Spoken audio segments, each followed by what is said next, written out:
ഒന്ന് ചീഞ്ഞ് മറ്റൊന്നിന് വളമാകും എന്ന് പറഞ്ഞതുപോലെയാണ് ഇപ്പോൾ റഷ്യയുടെ കാര്യം. ഹോർമൂസ് കടലിടുക്ക് വഴിയുള്ള ക്രൂഡ് ഓയിൽ ഗതാഗതം നിലച്ചത് നേട്ടമായത് റഷ്യയ്ക്ക് എന്ന കണക്കുകൾ പുറത്ത്.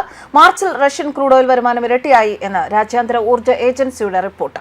ഉക്രൈൻ യുദ്ധത്തെ തുടർന്ന് കടുത്ത സാമ്പത്തിക പ്രതിസന്ധിയിലേക്ക് പോകുന്നതിനിടെയാണ് റഷ്യയ്ക്ക് ഒരു പിടിവള്ളി പോലെ ഇപ്പോൾ ഈ ഹോർമൂസ് കടലിടുക്ക് അടച്ചത് തുണയായിരിക്കുന്നത്. നടപ്പ് സാമ്പത്തിക വർഷത്തിലെ ആദ്യ 3 മാസത്തിൽ റഷ്യയുടെ ബജറ്റ് കമ്മി $6000 കടക്കും എന്നാണ് സാമ്പത്തിക വിദഗ്ധർ പറയുന്നത്. ഇതിനിടയിൽ ഇറാൻ യുദ്ധം തുടങ്ങിയതും ക്രൂഡ് ഓയിൽ വില കൂടിയതും അക്ഷരാർത്ഥത്തിൽ റഷ്യയ്ക്ക് പുതുജീവൻ നൽകി. ഫെബ്രുവരിയിൽ $970 കോടി മാത്രമാണ് ക്രൂഡ് ഓയിലും അനുബന്ധ ഉൽപ്പന്നങ്ങളും വിറ്റ് റഷ്യ നേടിയത്. ഇത് മാർച്ചിൽ എത്തിയപ്പോൾ $1900 കോടി ആയി വർദ്ധിച്ചു. ബാരലിന് $46 ആയിരുന്ന റഷ്യൻ യുറാൽ ക്രൂഡ് ഓയിൽ വില $78 ആയും കൂടി. ഇതോടെ റഷ്യയ്ക്ക് നികുതി ഇനത്തിൽ മാത്രം $660 കോടി അധിക വരുമാനം ലഭിക്കുമെന്നാണ് കണക്ക്. എന്നാൽ ദീർഘകാലം ക്രൂഡ് ഓയിൽ വില ഉയർന്നു നിന്നാൽ മാത്രമേ റഷ്യയ്ക്ക് സാമ്പത്തിക പ്രതിസന്ധി മറികടക്കാൻ കഴിയൂ. റഷ്യയുടെ ക്രൂഡ് ഓയിൽ വരുമാനം വർദ്ധിക്കാൻ മറ്റൊരു പ്രധാന കാരണം ഇന്ത്യയാണ് എന്നും ഏജൻസി ചൂണ്ടിക്കാണിക്കുന്നുണ്ട്.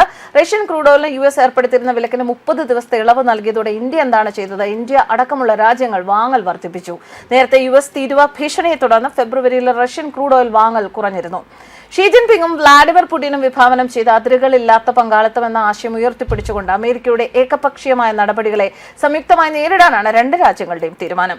ആഗോള ഊർജ്ജ സുരക്ഷ അപകടത്തിലാക്കുന്ന US നീക്കങ്ങൾക്കെതിരെ അന്താരാഷ്ട്ര വേദികളിൽ ഒന്നിച്ചു നിൽക്കാൻ ചൈനയും റഷ്യയും ധാരണയിലെത്തിയതായും റിപ്പോർട്ടുകൾ സൂചിപ്പിക്കുന്നു. ഹോർമൂസ് കടലിടുക്കിൽ അമേരിക്ക ഏർപ്പെടുത്തുന്ന ഉപരോധം ആഗോള സാമ്പത്തിക വിപണികളെ തകിടം മറിക്കുമെന്ന് ക്രെംലിൻ വക്താവ് ദിമിത്രി പെസ്കോവും മുന്നറിയിപ്പ് നൽകിയിട്ടുണ്ട്. എണ്ണ കയറ്റുമതി തടസ്സപ്പെടുന്നത് വ്യാപകമായ സാമ്പത്തിക അസ്ഥിരതയ്ക്കും ഊർജ്ജ പ്രതിസന്ധിക്കും കാരണമാകും. ഇറാനിൽ നിന്നുള്ള എണ്ണ വിതരണത്തെ ആശ്രയിക്കുന്ന ചൈന ഉൾപ്പെടെയുള്ള രാജ്യങ്ങളെ ലക്ഷ്യം വെച്ചുള്ള ട്രംപിന്റെ നീക്കം രാഷ്ട്രീയ പ്രേരിതമാണെന്നും റഷ്യ ആരോപിക്കുന്നു. സന്ദർശനത്തിന് മുന്നോടിയായി ഇറാൻ വിദേശകാര്യമന്ത്രി അബ്ബാസ് അരാഗ്ചി സെർജി ലാവ്റോവുമായി ഫോണിൽ സംസാരിച്ചിരുന്നു. പേർഷ്യൻ ഗൾഫിലും ഹോർമൂസ് കടലിടുക്കിലും അമേരിക്ക നടത്തുന്ന പ്രകോപനപരമായ ഇടപെടലുകൾ ആഗോള സുരക്ഷയ്ക്ക് അപകടകരമായ പ്രത്യാഘാതങ്ങൾ ഉണ്ടാക്കുമെന്നും അരാഗ്ചി ചൂണ്ടിക്കാട്ടി. അമേരിക്കയുടെ ഉപരോധ ഭീഷണികൾക്കിടയിലും വർഷങ്ങളായി ഇറാനിൽ നിന്ന് വൻതോതിൽ എണ്ണ ഇറക്കുമതി ചെയ്യുന്ന രാജ്യമാണ് ചൈന. ഗൾഫ് മേഖലയിൽ സമാധാനം നിലനിർത്താൻ പങ്കുവഹിക്കാൻ തയ്യാറാണെന്നും ലീ ക്വിയാങ് വ്യക്തമാക്കിയിട്ടുണ്ട്. Sheikh Khalid bin Mohamed bin Zayed Al നഹ്യാനുമായി ബീജിംഗിൽ നടത്തിയൊരു കൂടിക്കാഴ്ച യുദ്ധം അവസാനിപ്പിക്കാനുള്ള ഏതൊരു ശ്രമങ്ങളെയും പ്രോത്സാഹിപ്പിക്കാൻ പ്രതിജ്ഞാബദ്ധമാണെന്ന് ചൈന ആവർത്തിച്ചിരുന്നു. ഇറാനെ സാമ്പത്തികമായി തളർത്താൻ ലക്ഷ്യമിട്ടുള്ള ട്രംപിന്റെ ഉപരോധ നീക്കം ചൈനയും റഷ്യയും ഒരുപോലെ ചൊടിപ്പിച്ചിട്ടുണ്ട്.